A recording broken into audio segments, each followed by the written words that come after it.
Hello friends, welcome to மக்கள் சேவை channel. இன்றைக்கி நம்ம ஒரு சூப்பரான இன்ஃபர்மேஷன் பற்றி தான் பார்க்க போகிறோம். அதாவது இந்தியா முழுக்க ஏப்ரல் 2026 முதல் புதிய வருமான வரி சட்டம் பார்த்தா அமலுக்கு வருதுங்க. ஸோ எந்தமான சட்டங்களை கொண்டு வராங்க, இதை பற்றின மொத்த இன்ஃபர்மேஷன் தான் இந்த வீடியோ பார்க்க போகிறோம்.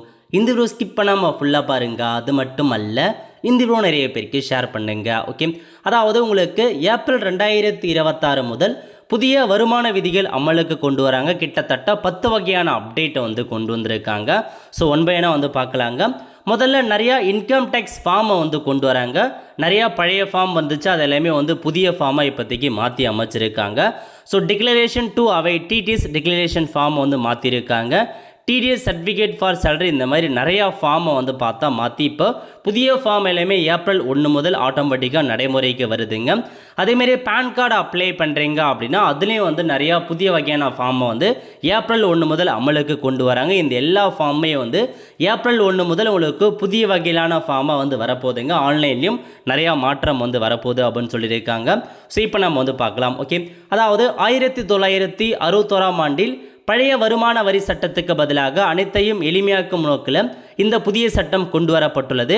இதில் நிதியாண்டு மற்றும் மதிப்பீட்டு ஆண்டு, ஸோ நம்ம பார்த்தீங்க அப்படின்னா ஃபினான்ஷியல் மற்றும் அசஸ்மெண்ட் இயர் 2 இயரை பார்த்தா ஸோ இருக்குது இந்தியாவில். அது நிறையா கன்ஃபியூஷன் ஏற்படுத்தும் அப்படின்றால ஸோ இது ரெண்டுத்தையுமே நீக்கிவிட்டு இனி வரியாண்டு டேக்ஸ் இயர் அப்படின்ற ஒரே முறை மட்டுமே பின்பற்றப்படும் அப்படின்றத கொண்டு வந்திருக்காங்க. அதாவது இதுக்கு முன்னெல்லாம் ஃபினான்ஷியல் இயர் ஒன்று இருக்கும், அசஸ்மெண்ட் இயர் ஒன்று இருக்கும், இதெல்லாம் நிறையா கன்ஃபியூஸ் ஆகும். இப்போ ரெண்டுத்தையுமே நீக்கிட்டு வரியாண்டு அப்படின்ற ஒரே முறை மட்டுமே பின்பற்றப்படும் அப்படின்றத சொல்லியிருக்காங்க. உதாரணமாக ஏப்ரல் 1, 2026 முதல் மார்ச் 31, 2027 வரையிலான காலம் ஸோ வரியாண்டு எனப்படும் அப்படின்ற மாரி சொல்லியிருக்காங்க. இதுக்கப்புறம் டேக்ஸ் இயர் அப்படின்ற ஒரு முறை மட்டுமே பின்பற்றப்படும். அசஸ்மெண்ட் இயரும் இருக்காது, உங்களுக்கு ஃபினான்ஷியலும் இருக்காது அப்படின்றத சொல்லியிருக்காங்க. அதுக்கப்புறம் புதிய வரி விதிகள், வரி வரம்புகள், டேக்ஸ் லேப் கொண்டு வராங்க. புதிய வரிமுறையில் சம்பளம் பெறுவர்களுக்கான வரி விகிதங்கள் மிகவும் எளிமைப்படுத்தப்பட்டுள்ளன. அதன்படி 0 to 3 லட்சம் வரைக்கும் வரி இல்லை அப்படின்னு சொல்லியிருக்காங்க. 3 to 6 லட்சம் வரைக்கும் 5% டேக்ஸ் பேமெண்ட் பண்ணும். 6 to 9 லட்சம் வரைக்கும் 10% டேக்ஸ் பே பண்ணும். 9 லட்சம் முதல் 12 லட்சம் வரைக்கும் 15% டேக்ஸ் பேமெண்ட் பண்ணும். 12 லேக்லேருந்து 15 லட்சம் வரைக்கும் 20%, 10 லட்சத்துக்கு மேலே 30% நீங்கள் வரி செலுத்தணும் அப்படின்னு சொல்லியிருக்காங்க. யாருக்கு வரி இல்லை அப்படின்னா 12 லட்சம் வரை வரி இல்லை அப்படின்னு சொல்லியிருக்காங்க. புதிய வரி முறையில் நியூ டேக்ஸ் ரெஜிமேல படி ஒருவரின் ஆண்டு வருமானம் 12 லேக் வரை இருந்தால் தள்ளுபடி அப்படின்னு சொல்லியிருக்காங்க. ஸோ தள்ளுபடி மூலமாக அவர் எந்த வரியும் செலுத்த தேவையில்லை அப்படின்ற மாரி சொல்லியிருக்காங்க. ஸோ இதாங்க இன்ஃபர்மேஷனாக உங்களுக்கு கொண்டு வந்திருக்காங்க. அதுக்கப்புறம் பாருங்கள், சம்பளம் பெறுபவர்கள் மற்றும் ஓய்வூதியம் பெறுபவர்களுக்கு வழங்கப்படும் நிலையான கழிவு 50,000 75,000 உயர்த்தப்படும். ஸ்டாண்டர்ட் டிடக்ஷனை 50,000 75,000 உயர்த்தப்படுது அப்படின்றத சொல்லியிருக்காங்க. நெக்ஸ்ட்டு பழைய முறை மற்றும் புதிய முறையை கொண்டு வராங்க. ஓல்டு வெஸ் நியூ ரெஜிமே இருக்குது. புதிய முறை தான் ஏப்ரல் 1 முதல் நீங்கள் வருமான வரி தாக்கல் செய்யும் போது புதிய வரிமுறை தானாகவே தேர்ந்தெடுக்கப்படும் அப்படின்னு சொல்லியிருக்காங்க. இதுக்கப்புறம் நீங்கள் நியூ அந்த ரெஜிமே தான் நீங்கள் பயன்படுத்தணும் அப்படின்ற மாரி சொல்லியிருக்காங்க. ஒருவேளை நீங்கள் பழைய முறைக்கு நீங்கள் மாறணும், என்ன பண்ணணும் அப்படின்னா நீங்கள் வீட்டு கடன் வட்டி, ஹோம் லோன், எல்ஐசி, பிபிஎஃப், மருத்துவ காப்பீடு போன்ற முதலீடுகளை காட்டி வரி விலக்கு பெற விரும்பினால் பழைய வரி முறையை நீங்களாகவே தேர்வு செய்ய வேண்டும். புதிய முறையில் இந்த விலக்குகள் கிடைக்காது அப்படின்னு சொல்லியிருக்காங்க. அதாவது ஸோ நீங்கள் பழைய ஓல்டு டேக்ஸ் ரெஜிமேல நீங்களாக தான் செலெக்ஷன் பண்ணி ஸோ நீங்கள் வரி விலக்கு பெற முடியும் அப்படின்ற மாரி சொல்லியிருக்காங்க. ஸோ நார்மலாக நீங்கள் புதிய வரிமுறை ஆட்டோமேட்டிக்காக செலக்ட் ஆகிடும். உங்களுக்கு வேணும் அப்படின்னா நீங்கள் பழைய வரிமுறைக்கு நீங்கள் போகலாம் அப்படின்றத சொல்லியிருக்காங்க. அதுக்கடுத்து என்ன அப்டேட் அப்படின்னா ஊழியர்களுக்கான சலுகைகள் உயர்வு. அதாவது பல ஆண்டுகளாக மாற்றப்படாமல் இருந்த நிறுவனங்கள் ஊழியர்களுக்கு வழங்கும் சலுகைகளுக்கான வரிவிலக்கு வரம்பு உயர்த்தப்பட்டிருக்கு அப்படின்னு சொல்லியிருக்காங்க. அதன்படி எம்ப்ளாயராக இருக்கீங்க அப்படின்னா உங்களுக்கு குழந்தைகள் கல்வி மாதம் 100 ரூபாயிலிருந்து உயர்த்தி இனி மாதம் 3000 வரை ஒரு குழந்தைகளுக்கு வரிவிலக்கு பெறலாம் அப்படின்னு சொல்லியிருக்காங்க குழந்தைகள் கல்விக்கு. நெக்ஸ்ட்டு விடுதி கட்டணம் மாதம் 300 ரூபாயிலிருந்து உயர்த்தி இனி மாதம் 9,000 வரைக்கும் ஒரு குழந்தைக்கு நீங்கள் விலக்கு பெறலாம் அப்படின்னு சொல்லியிருக்காங்க. உணவு வவுச்சருக்கு, ஒரு வேளை உணவிற்கு வழங்கப்படும் வவுச்சருக்கான வரிவிலக்கு 200 ரூபாயாக உயர்த்தப்பட்டுள்ளது அப்படின்றத சொல்லியிருக்காங்க. நெக்ஸ்ட்டு வீட்டு வாடகைப்படி HRAல நிறையா நிபந்தனை கொண்டு வராங்க. சென்னை, டெல்லி, மும்பை, கொல்கத்தா மட்டுமின்றி பெங்களூர், ஹைதராபாத், புனே, அகமதாபாத் நகரங்களில் வசிப்பவர்களும் இனி 50% ஹெச்ஆர்ஏ வரி விலக்கு பெறலாம் அப்படின்னு சொல்லியிருக்காங்க.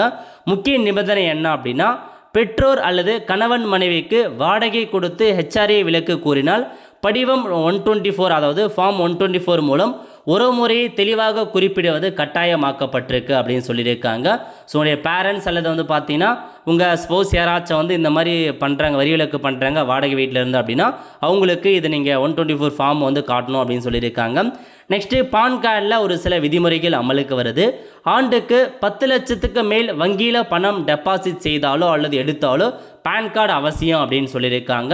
ஸோ இயர்லி நீங்கள் 10 லட்சத்துக்கு மேலே வங்கியில் பணம் டெபாசிட் பண்ணுறீங்க அல்லது எடுக்கிறீங்க அப்படின்னா பேன் கார்டு கட்டாயங்க. நெக்ஸ்ட்டு 20 லட்சத்துக்கு மேல் மதிப்புள்ள சொத்து வாங்கவோ விற்கவோ பேன் கார்டு வேண்டும் அப்படின்னு சொல்லியிருக்காங்க. நெக்ஸ்ட்டு 6 லட்சத்திற்கு மேல் வெளியுள்ள வாகனங்கள் வாங்குறீங்க அப்படின்னா பேன் கார்டு வந்து கட்டாயமாக்கியிருக்காங்க. 1 லட்சத்துக்கு மேல் ஹோட்டல் அல்லது பயணங்களுக்கு ரொக்கமாக செலவு செய்தால் பேன் கார்டு வந்து கட்டாயமாக்கியிருக்காங்க. இது எல்லாமே ஏப்ரல் 1 முதல் அமலுக்கு வருதுங்க. நெக்ஸ்ட் நீங்கள் ஐடிஆர் வந்து தாக்கல் பண்ணுறீங்க, அதுக்கான கால அவகாசம் பற்றி கொடுத்துருக்காங்க பாருங்கள். அதாவது ஆடிட் தேவையில்லாத படிவங்கள் இருக்குது பாருங்கள். ஆடிட் இல்லாமல் நிறைய பேர் ஐடிஆர் வந்து ஃபெயில் பண்ணுவீங்க. ஐடிஆர் 3 ஐடிஆர் 4 வந்து தாக்கல் செய்வதற்கான கடைசி தேதி ஆகஸ்ட் 31 வரை நீட்டிக்கப்பட்டிருக்காங்க. அதுக்கு மட்டும் ஆகஸ்ட் 31. தாக்கல் செய்ததில் ஏதேனும் பிழைகள் இருந்தால் அதனை திருத்தி மீண்டும் தாக்கல் செய்ய ரிவைஸ்டு வரி ஆண்டு வந்து முடிந்ததிலிருந்து 12 மாதங்கள் அவகாசம் வழங்கப்படும் அப்படின்றத சொல்லியிருக்காங்க. ஏதாச்சும் நீங்கள் வந்து மிஸ்டேக் பண்ணிட்டீங்க, அதை பிழை திருத்தணும் அப்படின்னா 12 மந்த் வரைக்கும் அவகாசம் வழங்கப்படும் அப்படின்னு சொல்லியிருக்காங்க. நெக்ஸ்ட்டு படிவங்களின் பெயர்கள் மாற்றம் செஞ்சுருக்காங்க. அதை பற்றி நம்ம ஸ்டார்டிங்லேயே வந்து பார்த்தாச்சு. நெக்ஸ்ட்டு டிசிஎஸ் இருக்குது பாருங்கள், மூலத்தில் வசூலிக்கப்படும் வரி திருத்தம் பற்றி சொல்லியிருக்காங்க. கல்வி மற்றும் மருத்துவ சிகிச்சைக்காக வெளிநாட்டிற்கு அனுப்பும் பணம் 10 லட்சத்தை தாண்டினால் டிசிஎஸ் விகிதம் 2% வந்து குறைச்சிருக்காங்க. வெளிநாட்டு சுற்றுலா பேக்கேஜுகளை அனைவருக்கும் சீராக 2% டிசிஎஸ் மட்டுமே பொருந்தும் அப்படின்ற மாரி உங்களுக்கு சொல்லியிருக்காங்க. நெக்ஸ்ட்டு முதலீடு மற்றும் மூலதன ஆதாய மாற்றங்கள் கேபிட்டல் கெயினில் மாற்றத்தை கொண்டு வராங்க. ஷேர் பைபேக் இருக்குது பாருங்கள், இதன் மூலம் கிடைக்கும் தொகைக்கு பங்குதாரர்கள் மூலதன ஆதாய வரி கேபிட்டல் கெயின் டேக்ஸ் வந்து செலுத்த வேண்டும் அப்படின்றத சொல்லியிருக்காங்க. நெக்ஸ்ட்டு ஃபியூச்சர்ஸ் இருக்குது பாருங்கள், 0.05% ஆப்ஷனலும் 0.15% உயர்த்தப்பட்டிருக்கு அப்படின்றத சொல்லியிருக்காங்க. நெக்ஸ்ட்டு முதலீட்டை வைத்திருக்கும் காலங்கள் மாற்றப்பட்ட பத்திரங்களுக்கு, அதாவது டிஃபென்சர்களிலிருந்து பங்குகளாக மாற்றப்பட்டவை நீண்டகால மூலதன ஆதாயத்தை கணக்கிட அசல் முதலீட்டு காலமும் கணக்கில் எடுத்துக்கொள்ளப்படும் அப்படின்னு சொல்லியிருக்காங்க.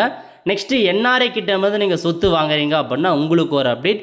உள்நாட்டில் வசிப்பவர்கள் சொத்து வாங்கும்போது கட்டாயமாக இருந்த டேன் நம்பர் இருக்குது பாருங்கள், அது நீக்கப்பட்டு டிடிஎஸ்ஐ பிடித்தம் செய்ய செலுத்த பேன் கார்டு பயன்படுத்தினாலே போதுமானது அப்படின்னு சொல்லிட்டாங்க. இதுக்கு முன்னால் நீங்கள் என்ஐஏ சொத்து வாங்குறீங்க அப்படின்னா டேன் நம்பர் தேவைப்படும், இப்போ பேன் நம்பர் இருந்தாலே போதுமானது அப்படின்ற மாரி சொல்லியிருக்காங்க. ஸோ இதெல்லாம் தாங்க உங்களுக்கான அப்டேட் எல்லாமே வந்து கொண்டு வந்திருக்காங்க. இது இல்லாமல் பேன் கார்டில் நிறையா மாற்றங்கள் அமலுக்கு வந்திருக்குங்க. ஸோ நீங்கள் பேன் கார்டு அப்ளை பண்ண போகிறீங்க அப்படின்னா ஆதார் மட்டும் போதுமானது, கூடவே டாக்குமெண்ட் தேவைப்படும். இது இல்லாமல் கிரெடிட் கார்டு வாங்குவதற்கு பேன் கார்டு கட்டாயமாக்கியிருக்காங்க. இந்த மாதிரி நிறையா அப்டேட் ஏப்ரல் 1 முதல் அமலுக்கு வருதுங்க. ஸோ மறக்காமல் நிறைய பேருக்கு தெரியப்படுத்துங்க. அடுத்த ஒரு நிலையுடன் சந்திப்போம். நன்றி, வணக்கம்.